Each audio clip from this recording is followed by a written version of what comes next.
इतिहास में ना कुछ पहेलियां ऐसी होती हैं जो वक्त के साथ सुलझने की बजाय और उलझती जाती हैं। आज हम एक ऐसे ही रहस्य में गोता लगाने वाले हैं। यह है 1896 का महान एयरशिप रहस्य। एक ऐसी कहानी जो आज 100 साल से भी ज्यादा गुजर जाने के बाद भी हमें हैरान कर देती है। अच्छा, आजकल आसमान में उड़ते हुए रहस्यमय ड्रोन की खबरें तो बहुत सुनने को मिलती हैं, है ना? मन में सवाल आता है कि भाई ये हैं क्या चीज, कहां से आए हैं और इनसे कोई खतरा तो नहीं? पर जानते हैं, ये सब कुछ नया नहीं है। बिल्कुल ऐसा ही सब कुछ पहले भी हो चुका है। कहानी वही, बस सदी अलग थी और तकनीक भी। चलिए टाइम मशीन में बैठते हैं और सीधे चलते हैं साल 1896 में। जरा सोचिए, ये वो जमाना था जब राइट ब्रदर्स ने अपना पहला हवाई जहाज बनाया भी नहीं था, और उस दौर में पूरे अमेरिका में हजारों लोग आसमान में अजीबोगरीब एयरशिप देखने का दावा कर रहे थे। तो सवाल ये है कि आखिर ये सब शुरू कैसे हुआ? देखिए, इसे समझने के लिए हमें उस दौर के माहौल को समझना होगा। 19वीं सदी का जो आखिरी दौर था ना, वो आविष्कारों का जमाना था। एक ऐसा वक्त जब दुनिया अविश्वसनीय रफ्तार से बदल रही थी। जरा सोच कर देखिए, एडिसन के बल्ब ने पहली बार रात को दिन जैसी रोशनी से भर दिया था। हर तरफ इलेक्ट्रिक मोटर और नए नए इंजनों की गड़गड़ाहट सुनाई दे रही थी। इन कमाल के आविष्कारों ने लोगों की सोच को ऐसे पंख लगा दिए थे कि उन्हें लगने लगा था कि अब इंसान के लिए कुछ भी, मतलब कुछ भी नामुमकिन नहीं रहा। और बात सिर्फ असल तकनीक की नहीं थी। जूल्स वर्न जैसे लेखकों की जो किताबें थीं, उनकी कहानियों ने तो लोगों के जहन में उड़ने वाली मशीनों और अंतरिक्ष में सफर करने की तस्वीरें पहले से ही भर दी थीं। मतलब हकीकत और कल्पना के बीच जो एक महीन सी लकीर होती है ना, वो धीरे धीरे धुंधली पड़ती जा रही थी। और बस इसी माहौल में नवंबर 1896 में कैलिफोर्निया के आसमान में कुछ बहुत ही अजीब दिखा। एक ऐसी चीज जिसने देखते ही देखते पूरे देश में एक सनक पैदा कर दी। इस सनक की पहली चिंगारी भड़की सैक्रामेंटो शहर में। 18 नवंबर को एक अखबार में खबर छपी कि आसमान में एक रहस्यमयी चलती हुई रोशनी देखी गई है, और इसे देखने वाले कोई एक दो लोग नहीं, बल्कि सैकड़ों लोग थे। सबने अपनी आंखों से देखा, पर किसी के पास कोई जवाब नहीं था कि आखिर ये था क्या। लेकिन कहानी यहीं नहीं रुकी। जल्द ही ये सिर्फ एक रोशनी नहीं रह गई। लोगों ने दावा करना शुरू कर दिया कि उन्होंने उस चीज से इंसानों की आवाजें, यहां तक कि हंसने की आवाजें भी सुनी है। किस्से और भी गहरे होने लगे। किसी ने सुना कि कोई कह रहा है, अरे हमें कल दोपहर तक सैन फ्रांसिस्को पहुंचना है। और फिर तो कहानी ने एक ऐसा मोड़ लिया जिसकी किसी ने कल्पना भी नहीं की थी।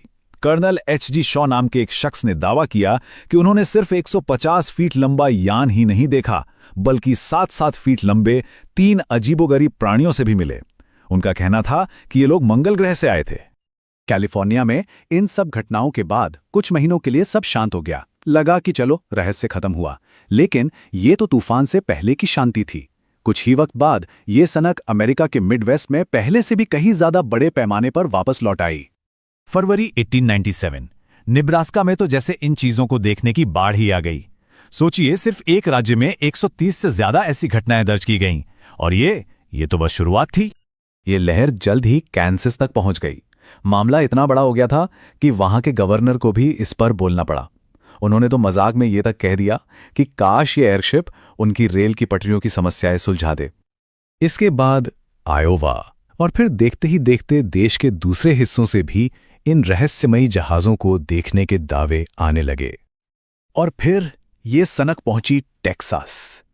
ऐसा लग रहा था मानो कोई अनदेखा बेड़ा पूरे देश के ऊपर से गुजर रहा हो। और यहीं टेक्सास में ही इस रहस्य की सबसे मशहूर और सबसे विवादित कहानियों में से एक का जन्म हुआ। अब जैसे जैसे ये सनक बढ़ती गई, कहानियां और भी ज्यादा अविश्वसनीय होती चली गईं। अब तो सच क्या है और झूठ क्या, इसके बीच फर्क करना लगभग नामुमकिन हो गया था। अखबारों में एक से बढ़कर एक अजीबोगरीब कहानियां छपने लगीं। कोई कह रहा था कि उसका अपहरण हो गया, कोई मंगल ग्रह के खूबसूरत लोगों से मिलकर आया था, और तो और कोई ऐसी मशीन गन की बात कर रहा था जो 1 मिनट में हजारों गोलियां चला सकती थी। साफ था, अब एक होड़ सी लग गई थी कि कौन सबसे बड़ी और मजेदार कहानी सुना सकता है। और इन्हीं कहानियों में से एक थी कैंसस के अलेक्जेंडर हैमिल्टन की। ये वो कहानी है जिसे शायद एलियंस द्वारा गाय के अपहरण की पहली कहानी माना जा सकता है। हैमिल्टन ने दावा किया कि एक एयरशिप आया और उनकी गाय को रस्सी से बांधकर आसमान में ले गया। कहानी बड़ी सनसनीखेज थी, लेकिन इसकी सच्चाई?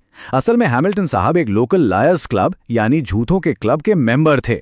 ये एक ऐसा ग्रुप था जो इस बात पर मुकाबला करता था कि कौन सबसे मजेदार और बड़ी झूठी कहानी सुना सकता है। मतलब ये पूरा का पूरा किस्सा बस एक मजाक था।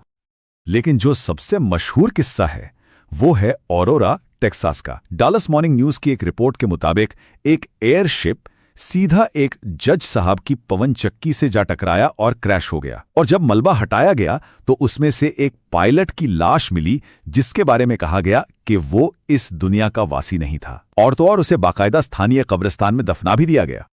सुनने में तो ये कमाल लगता है, पर जब इसकी पड़ताल की गई तो कहानी में कई बड़े बड़े झोल निकले। पहली बात, ऑरोरा उस वक्त एक वीरान होता हुआ शहर था और ये कहानी लोगों का ध्यान खींचने का एक जरिया हो सकती थी। जिस तथाकथित ऑफिसर का जिक्र था वो असल में वहां का लोहार था। और सबसे मजेदार बात, उस जज के पास तो कभी कोई पवन चक्की थी ही नहीं। आज तक ना तो उस एलियन पायलट का कोई सुराग मिला, ना ही कोई सबूत। तो फिर सवाल उठता है कि ये जो पूरे देश में जुनून छाया हुआ था वो अचानक से खत्म कैसे हो गया? अप्रैल 1897 के बाद ये सारी खबरें आनी लगभग बंद हो गईं। इसका एक बहुत बड़ा कारण थे थॉमस एडिसन। जी हां, जब उस जमाने के सबसे बड़े आविष्कारक और टेक्नोलॉजी के गुरु ने खुद इस पूरे मामले को बेतुका बताकर खारिज कर दिया तो लोगों का भरोसा भी डगमगा गया। भाई, अगर एडिसन कह रहे हैं कि यह मुमकिन नहीं है तो शायद ये सच में बस एक कोरी कल्पना ही होगी। लेकिन एक सवाल आज भी हवा में तैर रहा है। चलिए मान लिया कि बहुत सारी कहानियां झूठी थीं, अखबारों ने मजाक किया था, पर क्या हजारों लोग, किसान, जज, सैनिक, सबके सब झूठ बोल रहे थे? अगर वो एयरशिप नहीं थे, अगर वो एलियन नहीं थे, तो फिर 1896 की उन अंधेरी रातों में अमेरिका के आसमान में आखिर उड़ क्या रहा था? ये एक ऐसा रहस्य है जिसका जवाब शायद हमें कभी नहीं मिलेगा।